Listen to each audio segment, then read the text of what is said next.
Maraming tao ang naniniwala na may kahulugan ang isang panaginip. Ikaw naniniwala ka ba? Pag-usapan natin kalufet.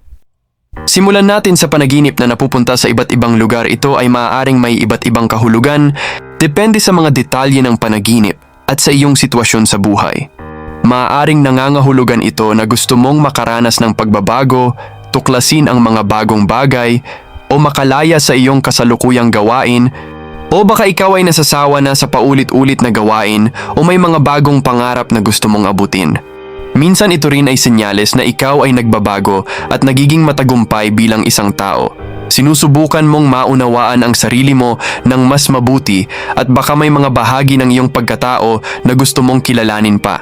Sa ilang pananaw, maaaring ituring itong mensahe mula sa mga ninuno o spiritual tungkol sa iyong hinaharap, o baka may mga bagay na kailangan mong bigyang pansin o mga desisyon na kailangan mong gawin.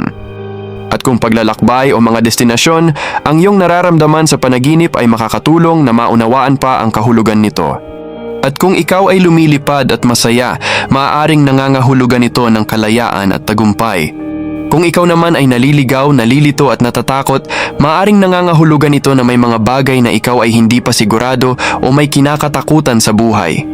Kapag ang mga lugar na iyong binibisita ay pamilyar, baka gusto mong balikan ang mga alaala o ayusin ang mga hindi pa natatapos na bagay mula sa nakaraan. At kung bago naman at hindi pa nararating, baka ito ay senyales na handa ka nang harapin ang mga bagong pagkakataon na darating. Ikaw kalufet, anong panaginip ang iyong nararanasan? Baka pwede nating pag-usapan.